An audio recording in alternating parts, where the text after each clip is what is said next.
wabarakatuh. Selamat sore, salam sejahtera buat kita semua. Alhamdulillah, kita masih diberikan nikmat sehat hingga dalam video pembelajaran ini kita semua dapat menyimak dan dapat menerima materi yang akan saya sampaikan dalam materi perkuliahan termodinamika kesetimbangan, yaitu tentang kesetimbangan reaksi kimia.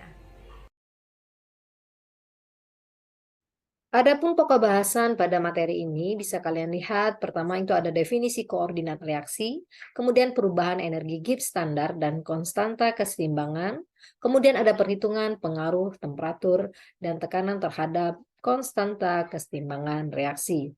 Nah, apa saja capaian pembelajaran pokok bahasan yang harus kalian capai? Pertama, mahasiswa harus mampu mengenal dan menjelaskan definisi koordinat reaksi, perubahan energi Gibbs standar, dan konstanta kesetimbangan. Selanjutnya, kalian diharapkan mampu melakukan perhitungan pengaruh temperatur dan tekanan terhadap konstanta kesetimbangan reaksi kimia, serta mampu menganalisisnya. Baik, kita masuk ke dalam materi selanjutnya. Pada materi kesetimbangan reaksi kimia, kita akan masuk ke koordinat reaksi. Pada saat perkuliahan prinsip teknik kimia dasar ini, materi koordinat reaksi sudah pernah diperkenalkan, yaitu dengan sebutan tingkat reaksi atau extent of reaction. Namun untuk simbol mungkin sedikit berbeda karena pada materi prinsip teknik kimia dasar itu disimbolkan seperti ini. Nah, tetapi pada buku termodinamika yang dikarang oleh James Smith, itu disimbolkan dengan epsilon atau mirip huruf E ya. Nah, seperti itu. Jadi tidak perlu bingung, yang penting adalah bahwa pada termodinamika mungkin agak lebih mudah dituliskan seperti ini simbolnya. Saya hapus kembali. Bentar ya. Baik, kita lanjut. Berikutnya adalah reaksi kimia secara umum ditampilkan pada layar. Bisa kalian lihat bahwa ada reaktan A1 direaksikan dengan A2 akan menghasilkan produk A3 dan A4. Atau secara umum juga bisa disimbolkan dengan reaktan A ditambah B menghasilkan produk C dan D. Bisa Anda lihat di sini, yang saya lingkari tanda merah itu adalah disebut dengan koefisien stoikiometri. Kira-kira masih ingat kan bahwa ketentuan untuk koefisien stoikiometri untuk produk bernilai positif, sementara untuk reaktan itu bernilai negatif. Baik, di sisi sebelah sini bisa kalian lihat ada sebuah reaksi di mana metana direaksikan dengan H2O menghasilkan karbon monoksida dan gas hidrogen. Untuk stoikiometrinya bisa kalian kira-kira bisa kalian lihat berapakah koefisien stoikiometri yang saya beri simbol dengan tanda tanya.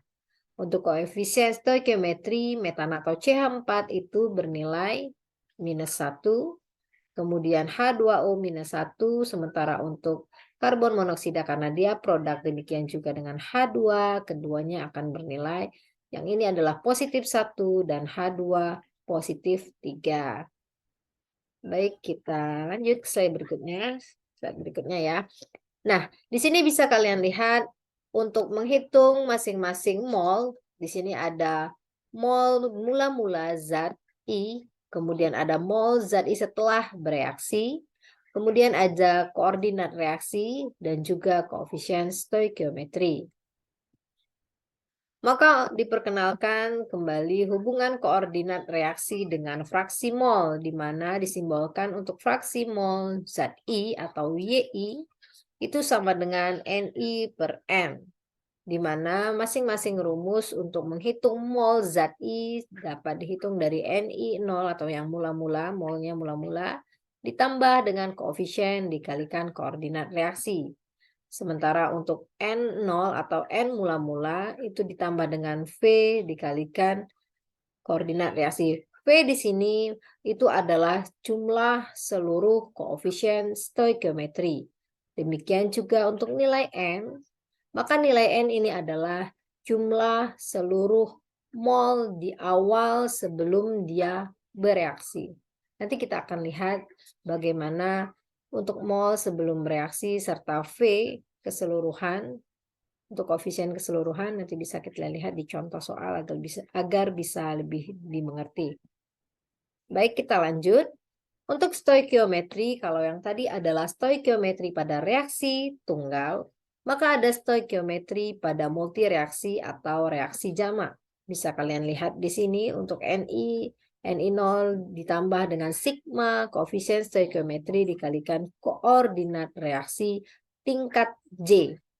Tingkat J itu adalah tingkat 1 kalau dia ada reaksi 1, kemudian tingkat 2 jika dia ada 2 persamaan reaksi, dan juga bisa J-nya bertingkat menjadi 3 jika persamaan reaksinya ada 3 dan seterusnya.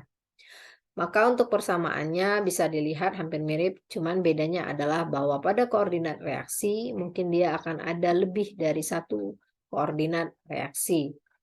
Kita lanjut. Nah, berikut ini saya berikan contoh soal untuk suatu sistem reaksi yang terjadi metana dengan H2O menghasilkan karbon monoksida plus hidrogen. Diasumsikan bahwa di awal terdapat 2 mol metana, 1 mol H2O, 1 mol karbon monoksida, dan 4 mol H2. Ditanya itu adalah tentukan untuk persamaan mol fraksi YI sebagai fungsi koordinat reaksi atau epsilon. Oke. Maka pertama kali kalian harus menuliskan data yang kita ketahui. Kita lihat bahwa koefisien stoikiometrinya masing-masing reaktan maupun produk. Ingat, reaktan bernilai negatif, produk bernilai positif. Kita lanjut. Bahwa di sini kita lihat ada mol mula-mula sebanyak 2 mol untuk metana, H2O 1 mol, karbon monoksida 1 mol, kemudian H2 itu adalah 4 mol. Tanya persamaan fraksi mol YI. Kita lihat untuk selanjutnya, maka solusinya di sini kita bisa menghitung total koefisien. Jadi semuanya ditotal, produk ditambah dengan reaktan. Nah, yang di sini ini adalah reaktannya karena dia bernilai negatif. Bisa dilihat. Kemudian untuk produknya bernilai positif, totalnya adalah 2. V sama dengan 2. Selanjutnya ada jumlah mol, mula-mula itu ada 2, 1 ditambah dengan 1 ditambah dengan 4. Maka total keseluruhan mol di awal itu adalah 8. Tinggal kita masukkan ke persamaan 13.5. Maka untuk persamaan YI sebagai fungsi koordinat reaksi, satu-satu kita masukkan YCH4. Perhatikan di sini. Bentar ya, saya tandai. Untuk YCH4 karena dia bernilai 2 positif ya.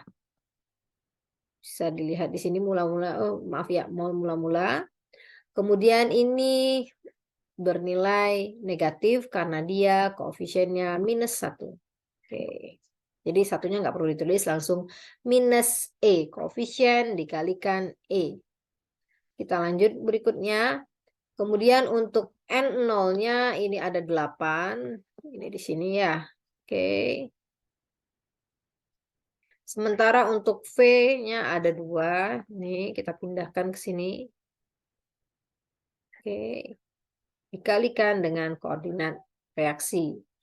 Nah, saya harap kalian dapat mengerti. Nanti bisa dicoba untuk persamaan Y-channel juga demikian. Y-channel kita coba ya. Y untuk karbon monoksida, perhatikan dia di awal ada 1, kita masukkan nilainya kemari. Ya. Kemudian ini 1 ya. Oke. Kemudian ini mula-mula. Nah, karena dia produk, ini produk ya, maka dia bernilai positif koefisiennya, maka dia plus E.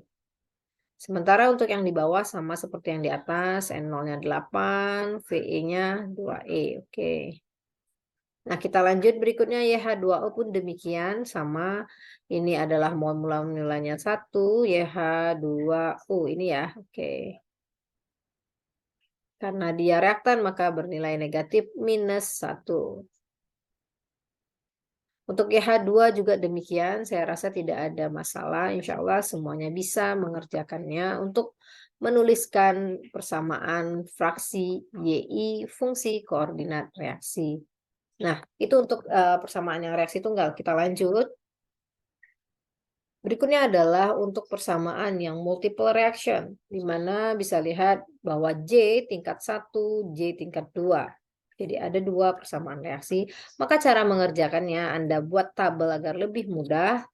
Ini adalah I untuk senyawa masing-masing, kemudian ini adalah J untuk tingkat reaksi. Perhatikan, J adalah tingkat reaksi. Maka cara mengerjakannya kita lihat, tuliskan satu-satu senyawa yang ada. Kita mulai dari CH4. Bentar ya, saya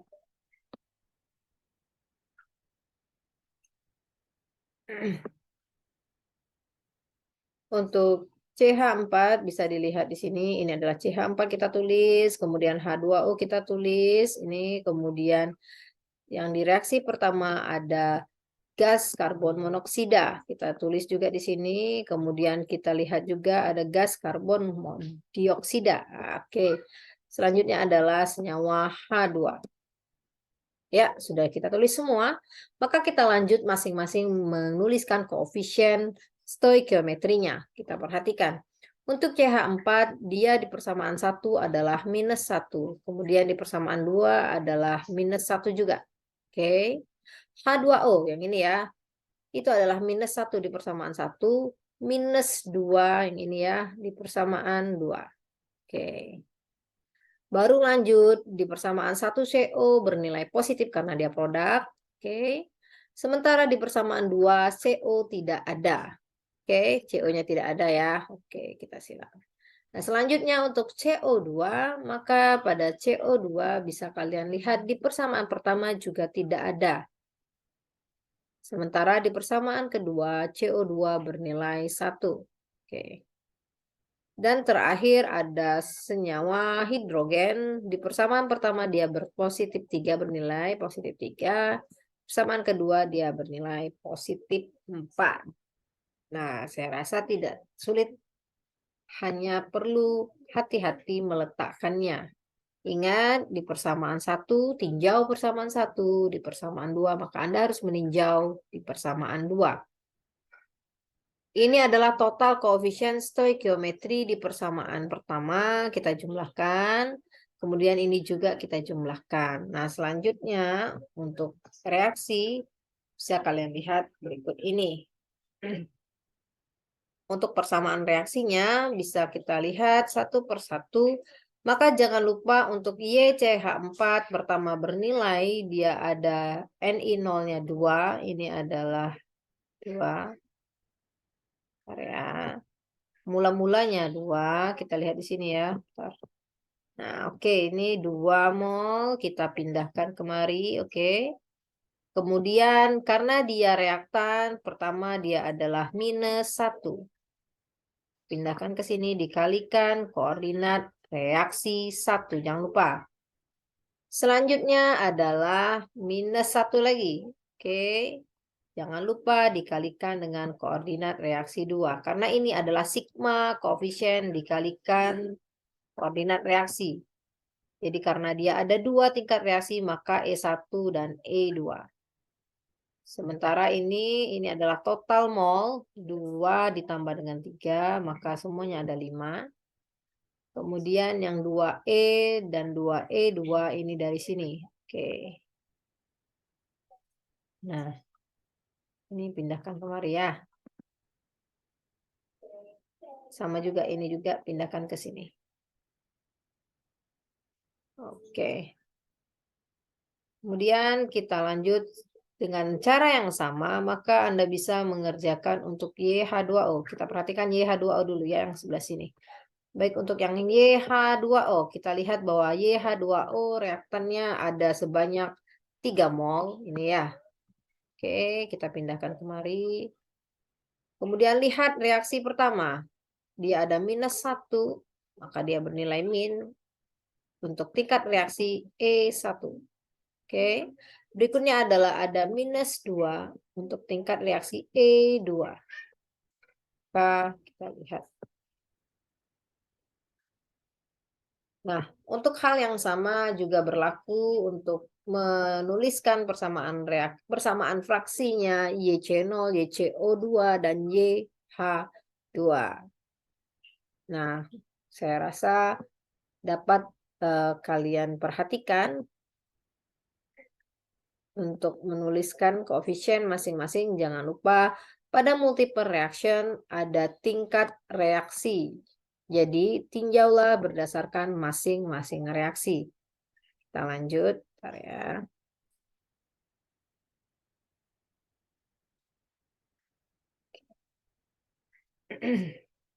Nah, berikutnya adalah perubahan energi Gibbs standar dan konstanta kesetimbangan. Untuk rumusannya bisa kalian lihat di persamaan 13-11b. Ada delta G, ini untuk konstanta dilambangkan dengan K, bahwa dia berhubungan dengan energi Gibbs. Maka menghitung konstantanya ln K sama dengan minus AG per RT. Untuk delta G-nya juga demikian. Ada delta G atau perubahan energi Gibbs standar, energi Gibbs pada temperatur tertentu. Bisa dilihat itu adalah sigma koefisien dikalikan energi Gibbs. Nah, kita bisa melihat di sini untuk perhitungannya baik. Delta G atau perubahan energi Gibbs itu bisa dihitung dengan persamaan yang pernah kita gunakan di bab 4, di mana untuk delta H-nya bisa dihitung dari delta H temperatur tertentu sama dengan delta H pada keadaan standar ditambah dengan R, delta Cp, R, dt. Untuk delta G-nya, maka bisa kita hitung delta H0 itu bisa dilihat di appendix C2. Perhatikan ini bisa diambil delta H2 98. Sementara untuk integral R, ya, untuk integral R-nya bisa kalian lihat untuk yang ini. Kemudian yang ini juga nanti bisa dilihat di persamaan berikutnya di bab 4 dan 13-19. Oke. Nah, ini adalah menghitung delta G 0 per RT. Maka untuk menghitung ln K tadi tinggal Anda masukkan ln untuk nilai AG per RT, bisa kalian hitung satu persatu dengan persamaan 13-18. Kita lanjut. Nah, untuk menghitung persamaan 13-18, maka ada persamaan ini saya tulis kembali dari bab 4. Bisa kalian lihat. Sementara untuk yang ini bisa kalian lihat dari persamaan 13-19. Jadi mudah ya untuk delta G0-nya, delta H0-nya atau di keadaan standar 298 bisa dilihat di appendix C2. Sementara R ini adalah nilai untuk konstanta universal 0,88 tergantung dengan satuannya. Bisa kalian lihat di depan sekali appendix A. Kemudian kita lanjut untuk menghitung integral T dari T0 hingga T. Itu dapat dilihat dari persamaan 4-19 dan 13-19 ya. Nah, untuk nilai A, B, C, dan D ini adalah perhitungan pada tab appendix C1. Nilai A, B, C, dan D. Kalau kita pernah menghitung di bab 4, maka nilai A, B, C diperoleh pada appendix C1. Jadi ingat nilai delta H, delta G 298 di C2, untuk nilai A, B, C, dan D itu di C1, appendix C1. Kita lanjut. Maka untuk menilai, menghitung koefisien konstanta kesetimbangan, maka untuk nilai K0 itu dapat dihitung dari eksponen min delta G 0 per RT 0. Kemudian K1-nya ini adalah K2-nya dan seterusnya. Nah, bisa kita hitung kalau data masing-masing sudah kita cari ya. Saya rasa untuk perhitungan manual tidak masalah. Namun kalau datanya banyak bisa dibantu dengan program Excel dan sebagainya boleh. Baik, kita lanjut lagi ke contoh soal. Oke. Terakhir ini ada contoh soal untuk kalian bahwa hitunglah konstanta kesetimbangan untuk etilen, jadi fase uap pada, ingat temperaturnya ada 145 dan 320 derajat Celcius. Jangan lupa temperaturnya pada saat perhitungan akan dirubah ke Kelvin. Untuk appendix C. Oke, pertama kita temukan A, B, dan C dan D-nya di appendix C1. Oke, kita masukkan satu per satu dari masing-masing senyawa. Jadi untuk perubahannya itu adalah produk dikurang sama reaktan. Delta A-nya ada 3,518, untuk A-nya C2H5OH. Yang 1,424 ini adalah A-nya C2H4, kemudian H2O ini adalah A-nya si H2O 3,470. Jadi ini adalah nilai A masing-masing. Oke. Ini adalah miliknya C2H5OH. Ini adalah punyanya si C2H4. Nanti cek di tabel ya, di appendix C1. Demikian juga untuk yang B, yang C, dan D, nilainya diperoleh dari sana semua, dihitung dengan hati-hati hingga dapat nilai masing-masing delta A, delta B, delta C, dan delta D. Oke, saya lanjut. Maka untuk nilai delta H298, delta H298 itu bisa diambil dari masing-masing nilai senyawa, di mana, bentar ya, kita lihat di sini. Untuk nilai delta H298 reaksi tersebut. Nah, ini ada dari tabel C4 ya. Sorry untuk nilainya. Ini ada 235, kemudian 52. Ini adalah punyanya si.